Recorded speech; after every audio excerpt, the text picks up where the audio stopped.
Hey everybody, welcome to the paint stream. It's me, John, and today we're back with our pterosaurs. I am trying to get a lot of this done for the upcoming tournament we have this weekend. So I'm going to be working on Armadax and Mount Terra. Armadax is this delightful big boy that you see me base coating, and I'm doing a relatively thin base coat. It's kind of a nice, really saturated green, and that's to keep it in line with what I've done with my Terracon. So this is going to be like one of those things that we do a lot of coats on to make sure that we have nice thin coverage, because this model is filled with detail and texture and really, really great stuff. So if you're here with me, feel free to leave comments, either in chat or message me or do whatever, especially if I, for some reason, like wander off camera. I am using the Games Workshop miniature holder, and it's with a bunch of blue tack on it to hopefully keep Armadax nice and secure. So,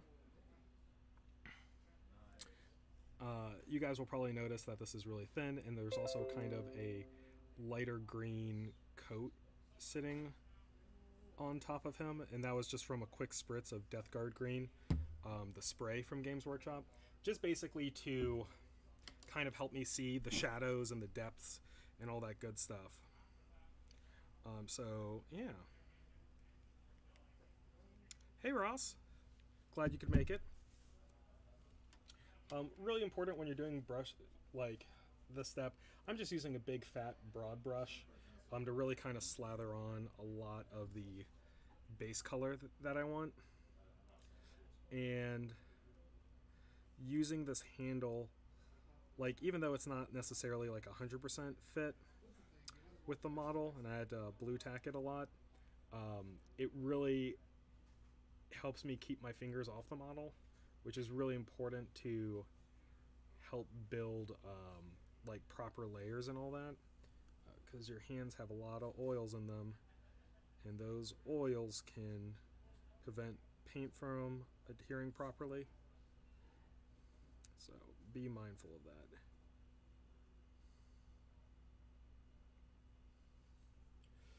And I'll eventually have to mix more paint up, and by eventually I mean that's going to be pretty soon, just simply because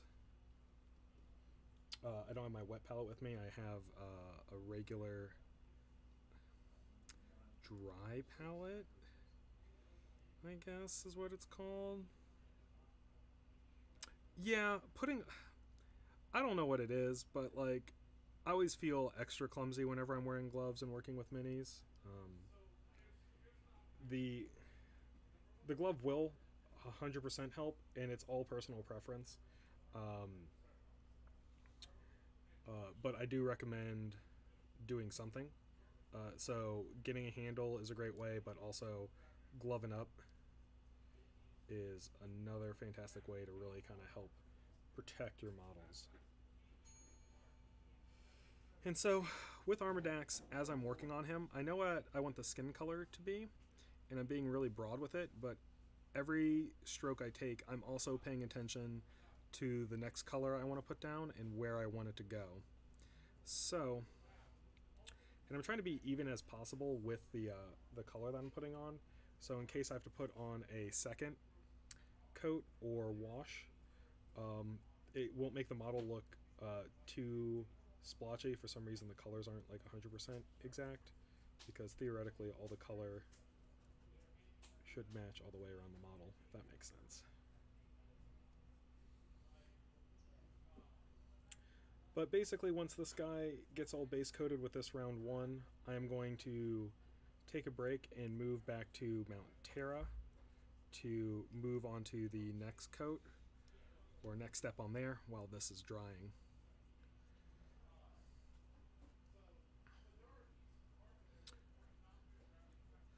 And as always, if you're watching and you have a question about something I'm doing, or maybe even something you're working on, feel free to write a note in the comments, and I will do what I can to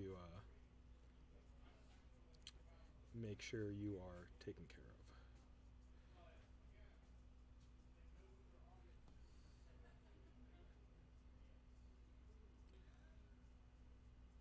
But I really love this model. He's so cool. It's full of all the great dinosaur design stuff that I really enjoy.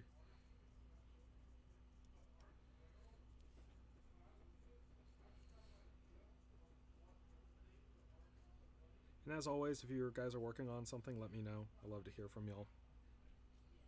I love to see what people are motivated on and what their projects are. I'm trying to get as much done with my pterosaurs and my trolls and things like that before the Shadow Spear box set comes out, because I know a lot of time's going to be going to that. So, yeah. Alright, first base coat applied. I will be waiting for him to dry a little bit more until the next step. And we are going to be moving back to Mount Terra, which was on camera at the beginning of the stream. And I am going to be doing a little bit more edge highlighting. I'm hopefully going to be keeping it thin enough to where I can use a pretty light edge highlight for him. And then using that to really kind of make some of these like crags pop. And so I'm looking at underbelly blue with just like a hint of gray coat gray to it. And that, to me, hopefully should be light enough to really kind of get some of that nice detail out. So this is probably going to be a 2-to-1, or maybe even 3-to-1 mix. And I'm going to want it to be fairly thin because I want this edge highlight to be translucent, so it doesn't necessarily negate what I've done with the transitions already built into it.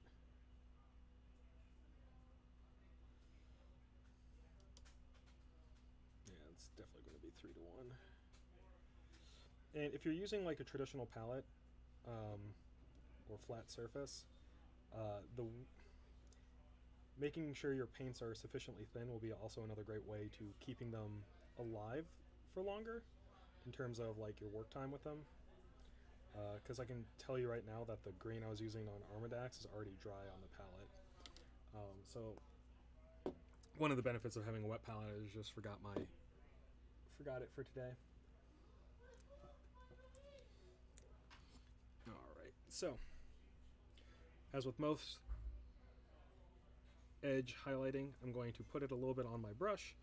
I'm going to take off a majority of it, and then I'm going to be sure to just drag the edge of the side of my brush at an appropriate angle on the edge of the stones. And so this model has a lot of edges, and it's really important to know for doing this kind of like edge highlighting that you don't have to hit every single edge. And in fact, I would encourage you not to, because I don't want you to go crazy. And secondly, doing things sparsely will kind of add to the effect. And what that means is just less is more sometimes. Doing an effect too much will draw the eye kind of like all over the model, where using edge highlighting will sparingly will cause you to go right to the points, the focus that you want to make. So I am doing edge highlighting around where I kind of want to draw my audience.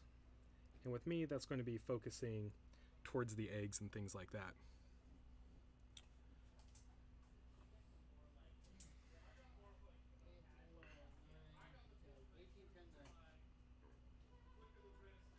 So yeah, and don't worry if it comes off a little too bright for you with edge highlighting.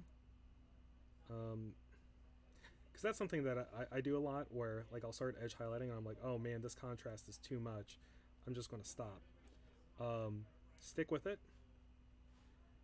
and make sure that you have enough on the model edge highlighting before you come to like a final decision. In terms of like how much more you should push it or not.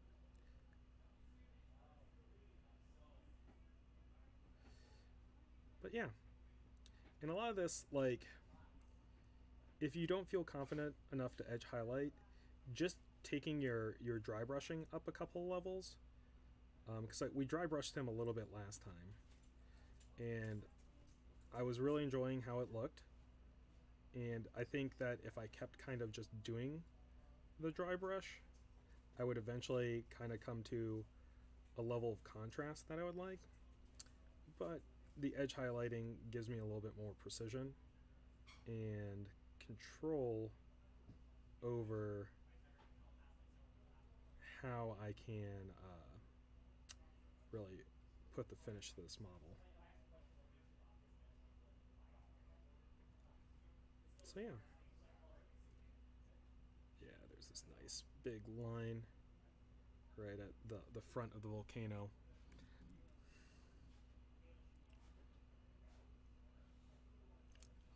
And it's really important to make sure that your edge highlighting paint is thin and wet for the use, just because if not, it's going to become this kind of like chalky grain, and you probably don't want that.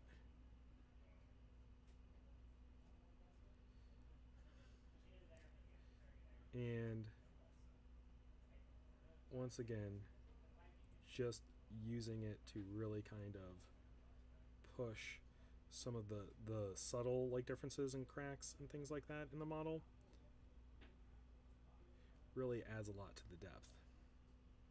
And remember that we're also going to be coming back in reinforcing this volcano, the lava coming from it, and that will be adding another source of light in which we're going to have to come back and edge highlight that. So once again, this is something to where maybe when you get closer to the heat source, back off a little bit on the edge highlighting, because you're going to have to come back in with like a red or a lighter color to really kind of make that apparent. And this process is just going to take you a while. And that's okay, because this is a hobby.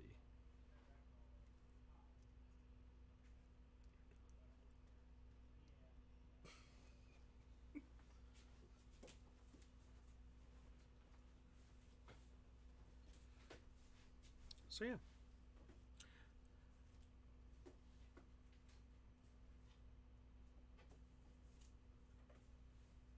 I'm really enjoying painting this mountain. It is one of those things. I probably am going to be getting at least one more, and I'm trying to think how to do the difference between the two.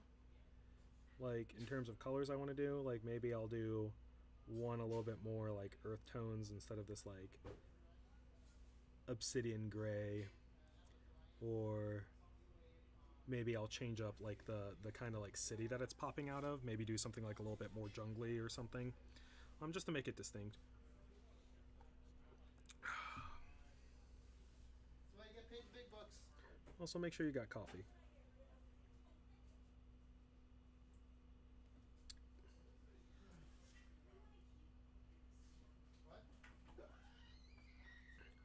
And anyone that's like new to freehanding or interested in getting into it,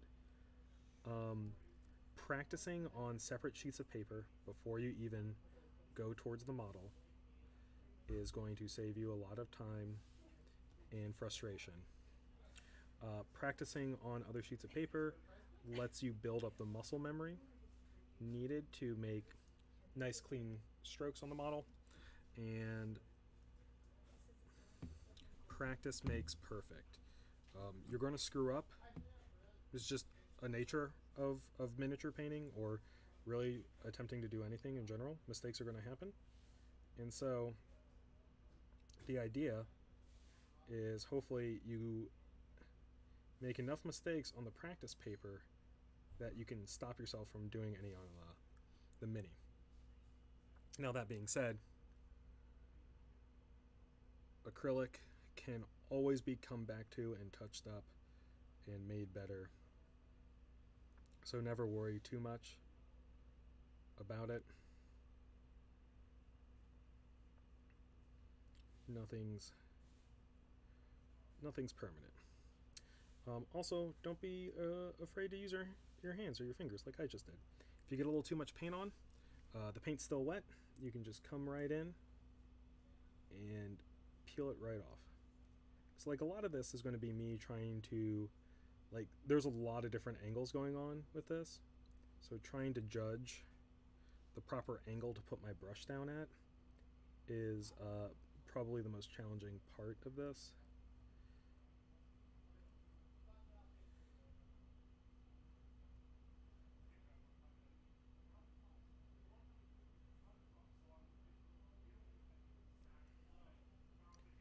So yeah.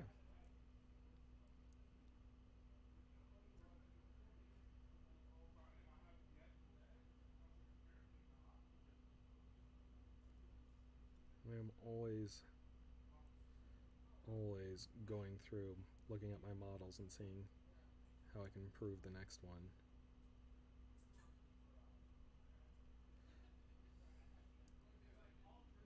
And I think that's a big part about in trying, like, improving yourself, is critically looking at your work and saying, yes, it's done. Yes, this is at the highest quality I could produce at that time, but where can I look to next time to improve that? And that's a big part and a big challenge.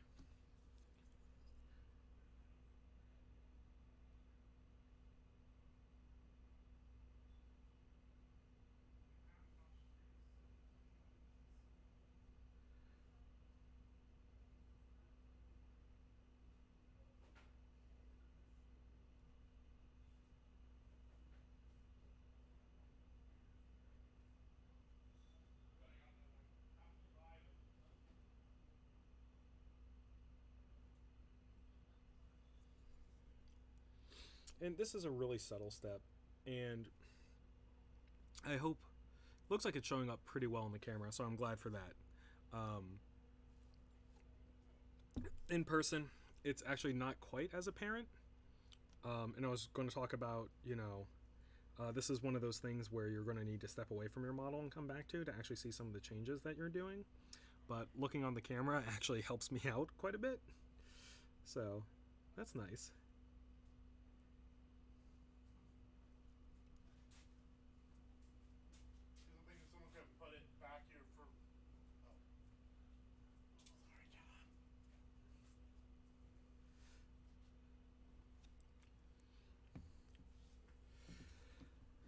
But yeah, I'm excited. After this step, I'm going to come back in and start working on the magma for reels after I do another coat on Armadax.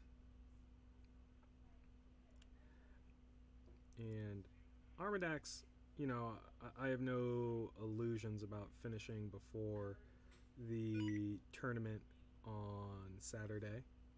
But, I will do my best to get him done.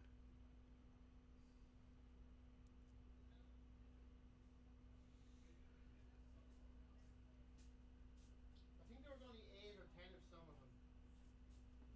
Nope. Yep.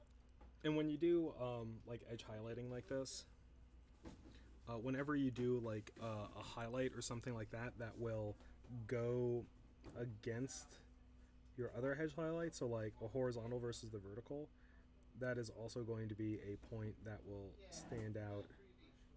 So, because it breaks the pattern, it will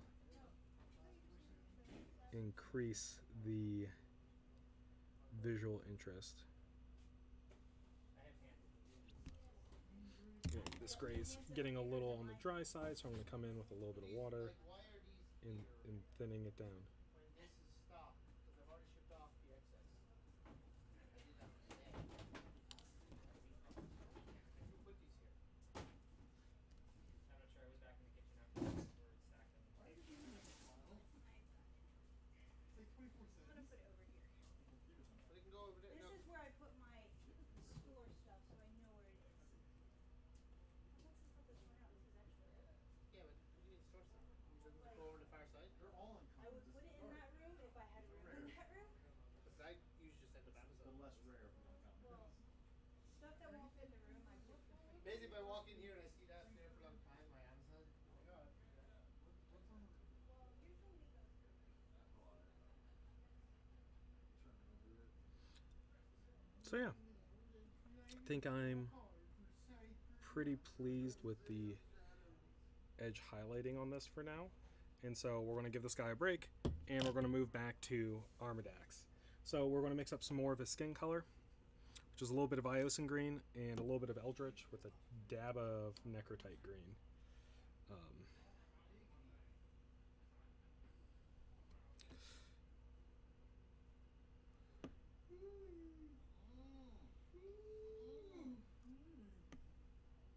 So it is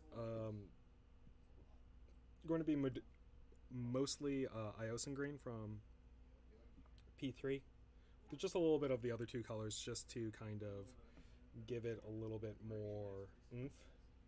And I think this time I'm going to add a little bit of Wren Flesh in there, which is a peachy skin color, just to tone down the saturation, because it was super saturated the first pass, and we don't necessarily want it to be like neon green. We just want it to be bright green.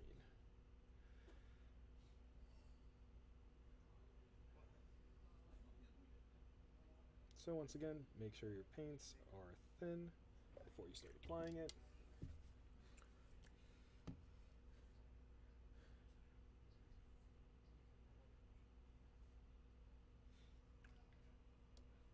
And I've learned with Terracon that it's much easier just to do like a green-black mixture for the back than it is to try to like wash down the base coat. So definitely something I learned. Right.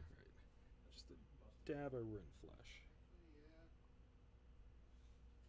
Just make everyone describe it with their hands like no cheddar. Yeah, because it's paws. Sack creature. I kind of like that color. I'm going to add a little bit of Knurl's green, make it a little deeper.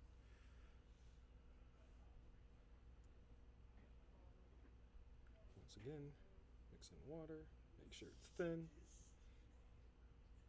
And we're going to move over to the model. So, start applying. 421? And we are going to try to get as much coverage as possible Still gonna come back. before it starts drying.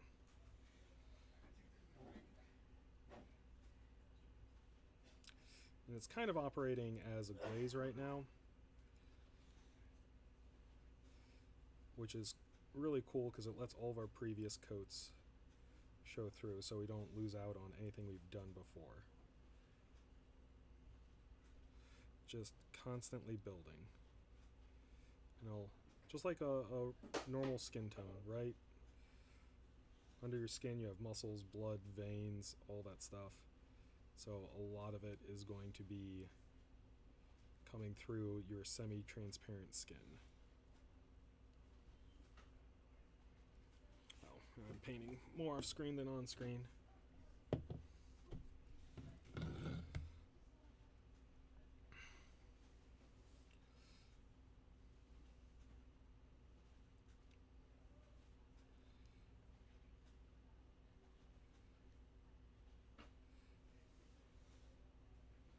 So it's interesting to think that this Ankylosaur became bipedal started walking around.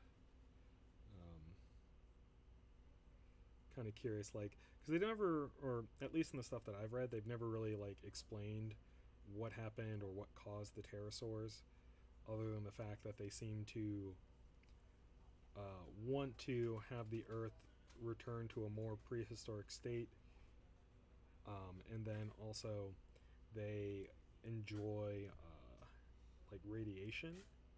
So it's kind of like the Godzilla parable, where, you know,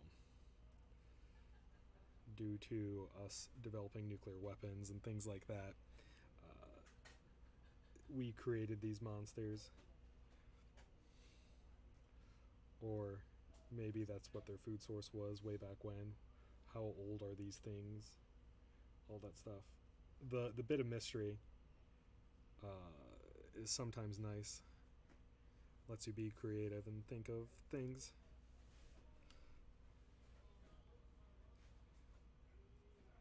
So yeah, I can definitely see after like my first coat, there was a lot of like areas that I missed with the first pass that I'll definitely be trying to get this one.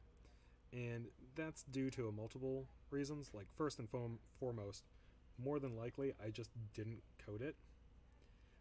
Secondly, the paint pulled, and pulled in a way that removed itself from some of the places that I put it at. Especially when working with thin coats, the paints can definitely run on you, and they can run away from you. So be mindful, and like when you move over to another project like I did on the Mount Terra, pay attention to your model as it's trying. Like, just look back at it every once in a while and be like, oh hey, needs to see a touch up in this area, or another coat, or oh hey, I absolutely forgot to hit this one very crucial spot. And one of the things I'm deciding while I'm doing is something, because Terracon's not done either, and so I really have to decide whether or not I want to come in and paint like the big scales on his skin a different color, whether it's going to be bone or like his carapace or something else. Terracon's getting stripes, so that really helps break him up in terms of like visual appeal. But maybe Armadax would look cool with his like little scales painted a deeper color, since he is the more armored of the two. You know, being an Ankylosaur or Ankylosaur.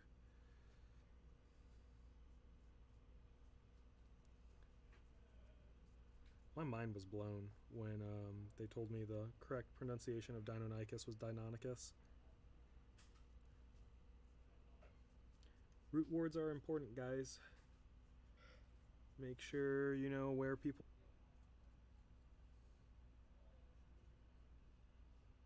So, getting all up in the inner legs and things like that. The inner legs are more than likely going to be the same color as his belly, but it's going to be a lighter color, and I'm not 100% on that part yet. I haven't decided if he's going to follow Terracon 100% or not. So it's much easier for now to base coat it in this like same lighter green color, and that means I'm also like free to blend it out whenever I do decide on what the interior of the legs are going to be. So trying to think ahead and leaving room for planning.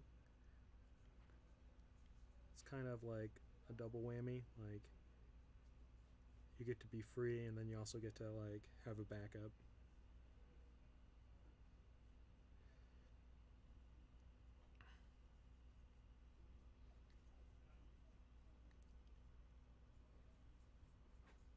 I hope everyone's having a chance to work on their favorite minis today, because I am loving this guy.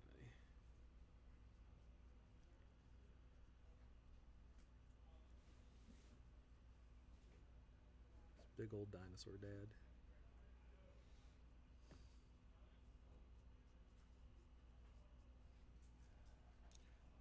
Alright. So one of the things I am going to have to do, just looking at this model, is that like his carapace kind of ends right about where his head starts, and I would much prefer it be like a natural progression. So whenever I do the carapace, I'm going to have to more or less like blend the carapace into the skull.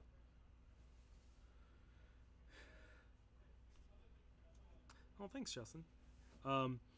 And I'm glad you're working on Malog. It would be nice to see at least someone's painted Malog, because it won't be mine for a while. He's not a part of my ATC list, so that puts him on the back burner for a fair bit. But you know, never say never. Maybe he'll find a home in my ATC.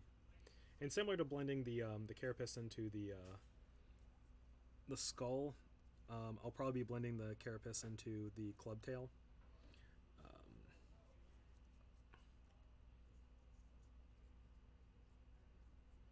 Just to really kind of drive some things home, like his tail, into the enemies.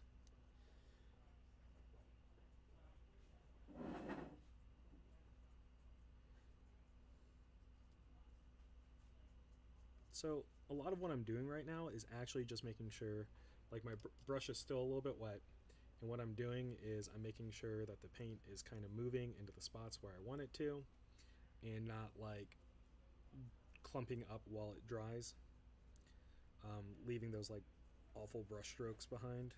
Definitely don't want that. And so I'd rather have to do multiple coats than to have those like brush strokes popping up in my model.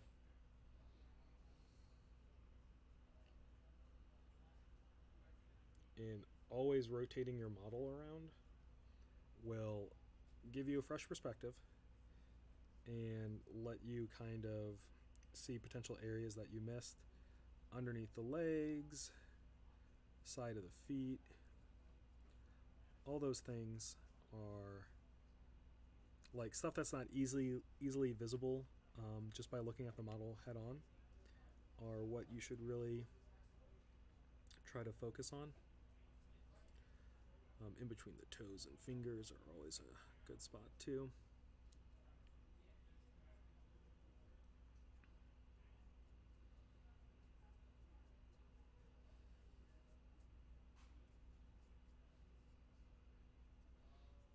Yeah, my boy.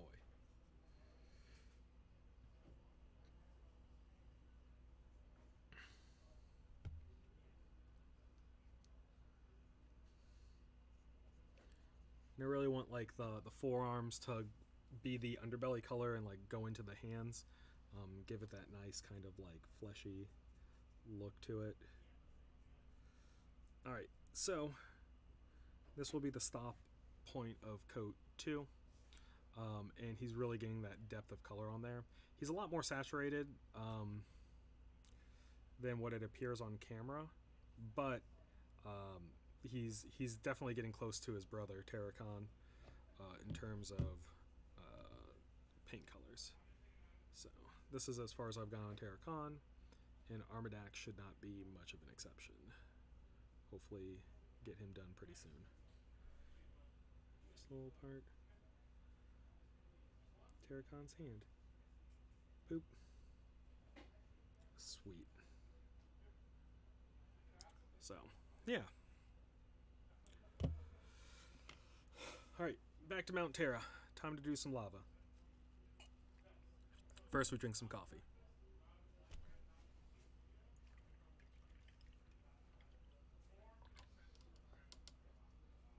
So, what I'd like to do is kind of start filling in the lava that is like drying up, or not drying up, but cooling down.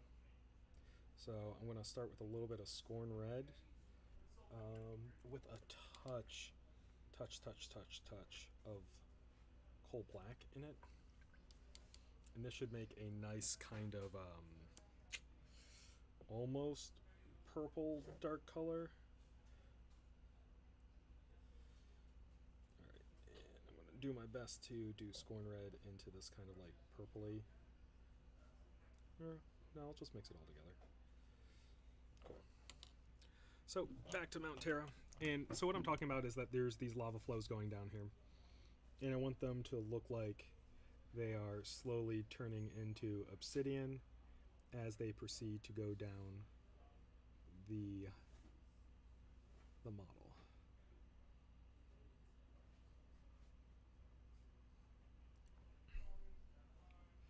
And once again, this is going to be a glazing effect that's going to cause a lot of layers, because we really want to have a nice subtle transition from something that's super hot to something that's much, much cooler in appearance.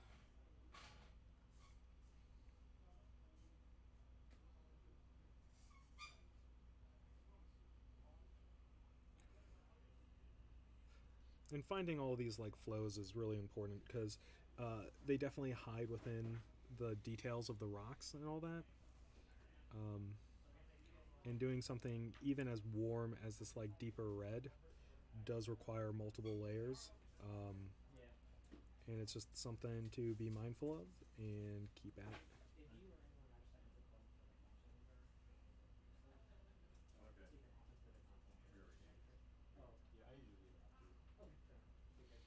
Because And there's this nice little rock that's caught between a flow on its way down.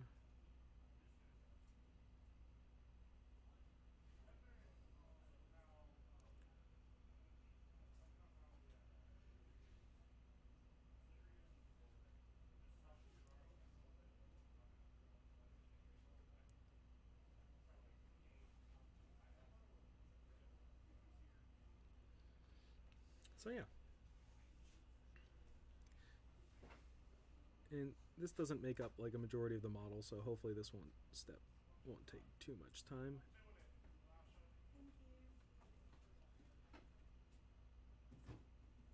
Thank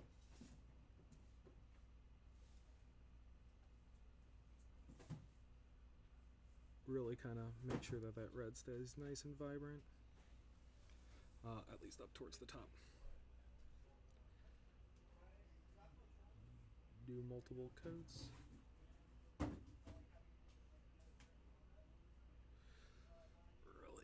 Really push. And make sure that you're not just like adding straight black to stuff while you're doing this kind of effect. And a lot of that is due to just not wanting to kind of, oh, that's definitely off camera, not desaturating the model too much. So definitely use like blue grays, deeper blues, all that sort of stuff.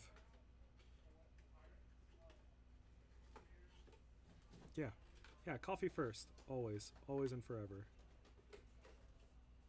And so even the lava flows leading into the other pools, I'm adding a little bit of this darker red too. And it's pretty subtle, but it'll be a lot more apparent once I start adding in some other brighter colors. Like going back to the original Kador red base for the lava. We're going to go back and kind of apply this and brighten up our brights.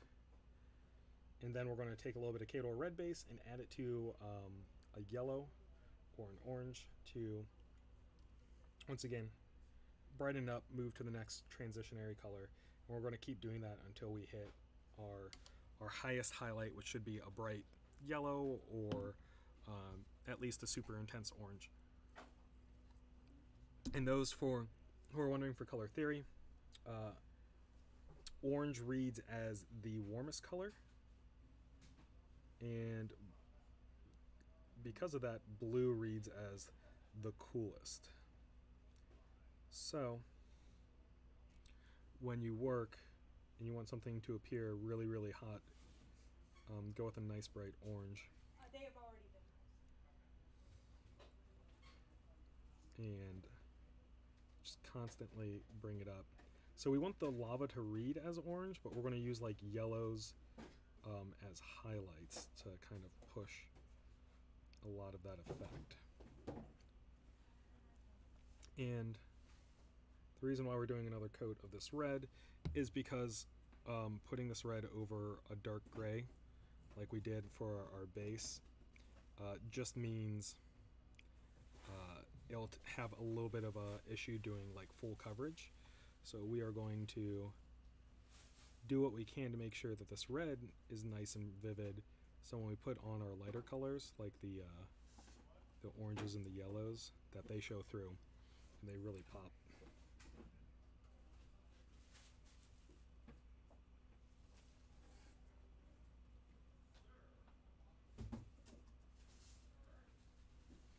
And even now I'm getting kind of like a nice transition that I wanted, so.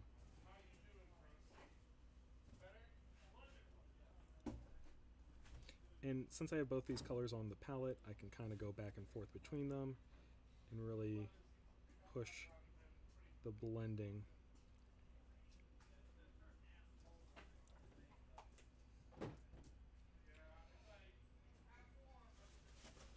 And so this color is going to be really, really bright, really saturated. And we're going to push that with the next set of edge highlights, which will be kind of like the OSL effect, the object source lighting, excuse me, not lightning, which basically means that this lava is creating its own light source that's reflecting on the rocks around it.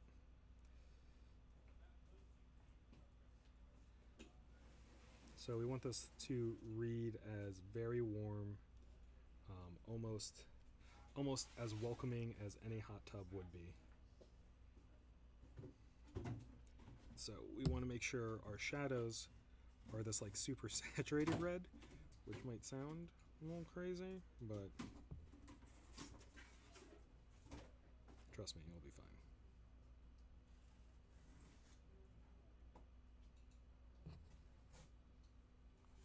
We'll just take some coats.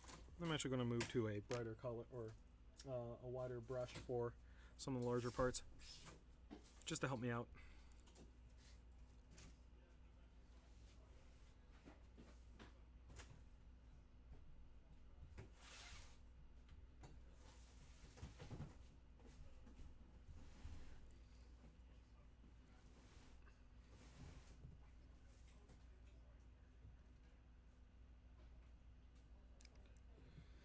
But yeah, the reds from P3 are super bright, and they are really great for this effect.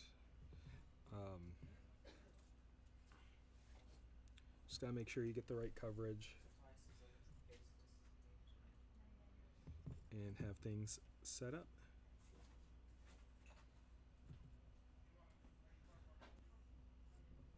So, yeah, these little pools, these waiting pools of lava are going to be, at least from like the onlookers, probably the point of like interest, like, you know, where their eye's going to be first drawn. And so you really want to spend a lot of time making sure these things read well and like get the effect that you want, because we can put as much time into the stonework and all that as well, but when you look at a volcano, you're going to want to look at the lava probably more than anything else. So make sure you do your due diligence and make it pop. And when you're doing lava, like if you have your paint sufficiently thin, you can be a little bit, you can go a little bit wider with your brushes so you can hit the rocks surrounding it, because that'll just basically add to this lighting effect that we're going to be doing later. So it's nothing to worry about, and will actually only add to the overall effect. So, do a little bit of wet brush, come back to the top one, do some thin down reds, and basically treat it as a glaze, pulling it back into the lava pools and things.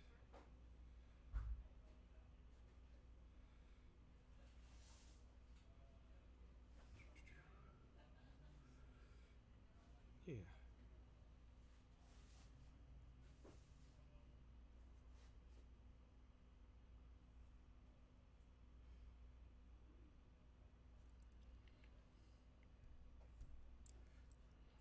But yeah, if you're with me, I'd love to hear about what you're working on, or if you have any questions about what I'm working on, or what I'd like to be working on, or what I will be working on,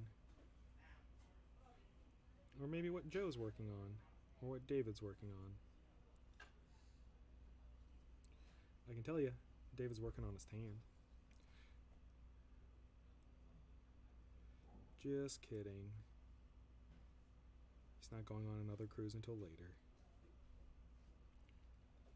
And once again, when you're using thin paints too, like I just hit the side a little bit more red than I wanted to. Thin paints allow you to kind of fix errors in a much more direct and quick way. So I'll always sing their praises. Alright, so that lava is looking pretty lava-y, but it could be more lava-y. So we're going to take a little bit of Cygnus Yellow. We're going to take a little bit of our brush. By a little bit, I mean the whole thing. We're going to mix the Cygnus Yellow into our red.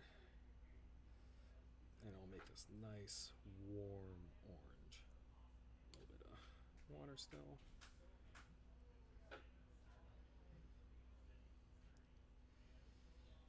Alright.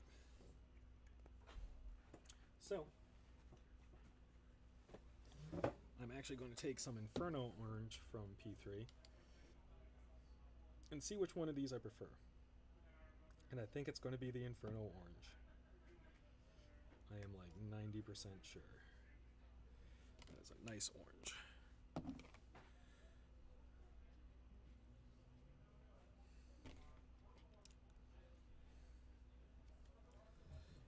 Alright.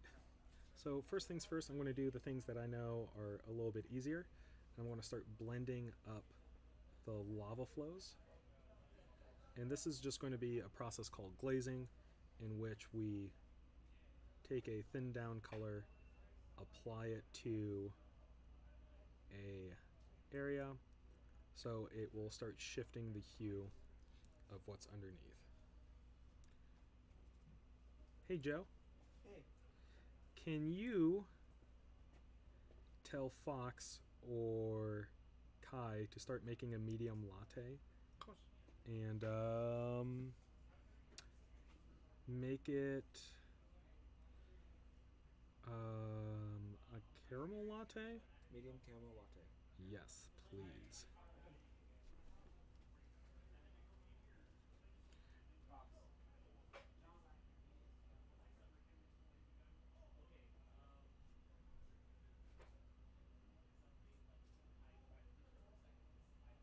Boop, boop, boop. Alright, so there's these little like lava bubbles, and these I know are going to be super bright.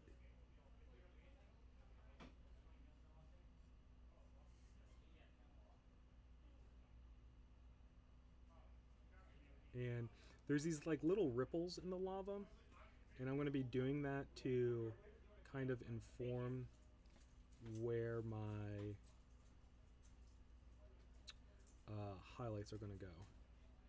So this is going to be a little bit different than, let's say, doing like a sheet of armor or whatever, where I'm following the flow or the angle of the armor as a way to inform my decisions.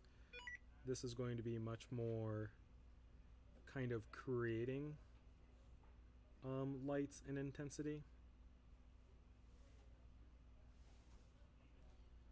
And making sure that things come across as warm and heated and gorgeous.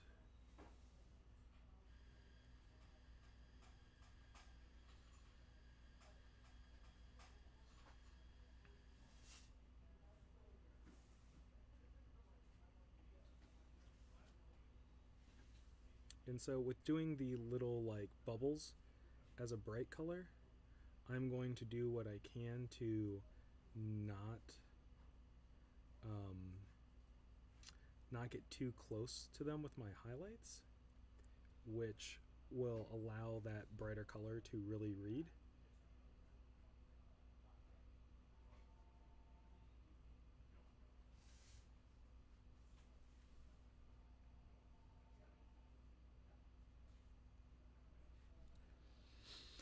And constantly jumping back to the other lava flows whenever the first glaze dries with a next step to it. It keeps you moving, keeps your eyes fresh, lets you have good perspective.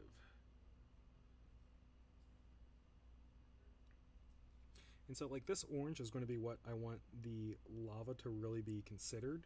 Like this is what I want the main color to be. When someone looks at it, they're going to be like, oh, hey, that's orange. Not, hey, this is red or some other different tone. So it'll take several steps. But that's okay. And that's what we are here for. Patience. I've heard it's a virtue.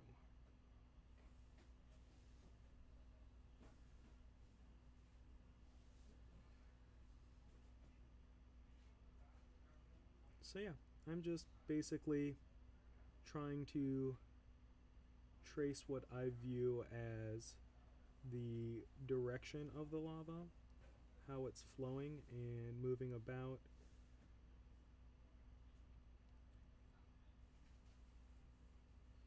and how each layer will subsequently affect it. So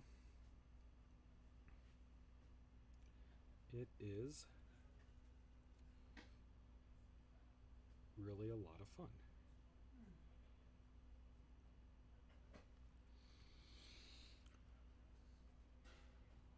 And the nice thing is I have my other layers still on the palette, so I can kind of blend up into, let's say, a red or an orange.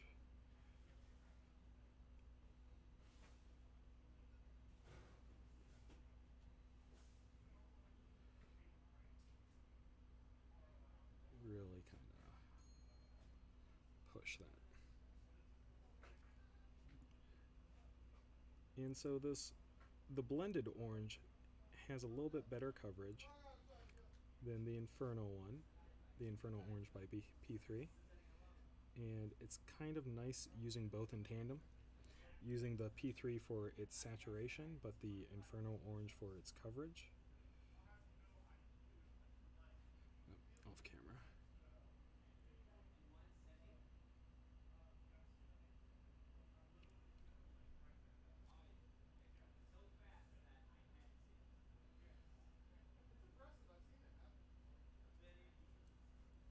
And so yeah, it's just basically building on top of layer upon layer, really kind of doing a variety of colors and visual interests to make things pop. There you go. Oh, that'll be for Emily whenever she walks in. Okay. Thank you. You're welcome. Just put it right here. Can you actually just hold it up front for Emily? She should be in a second.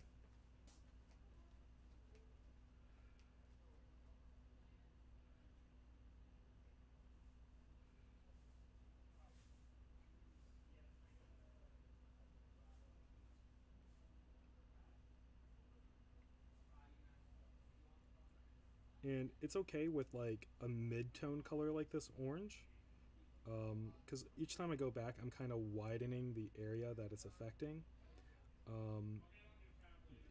increasing the coverage and all that, and really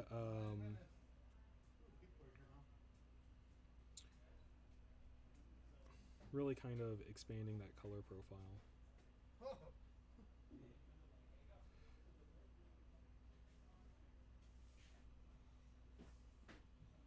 So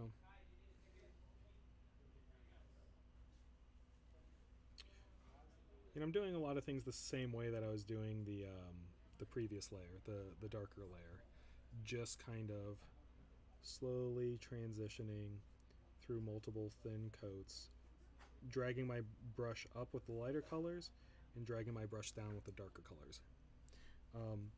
This will create shading and shadowing and all that good stuff.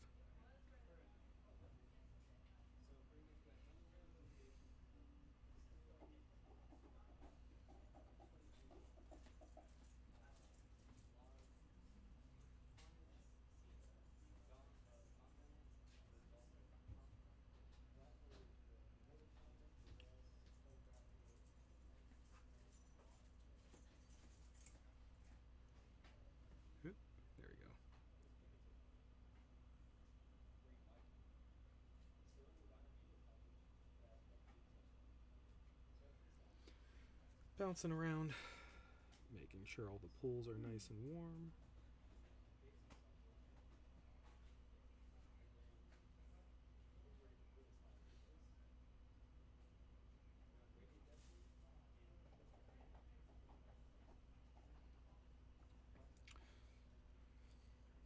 And this will be one nice looking model towards the end of the day.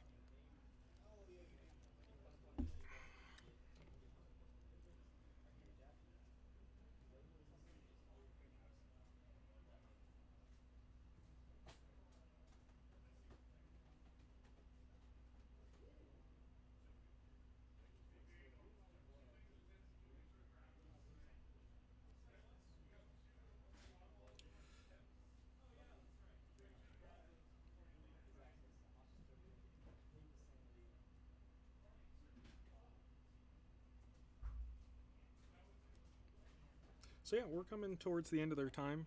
If you're watching with me still, thank you very much for coming by and watching the stream. Next week I should have some new exciting model of some variety, and I'll be working on that.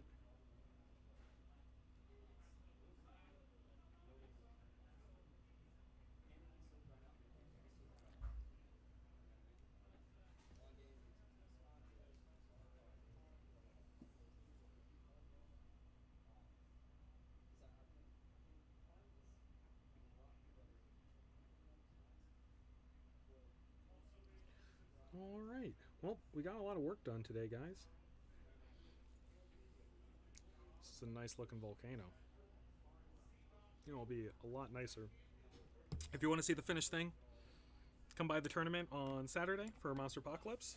I'll be here, either playing or running it, and I'll be excited to see whoever's here. So, thank you guys very much for coming by and watching me paint for this last hour or so. I really do appreciate it, and yeah, thanks, and goodbye.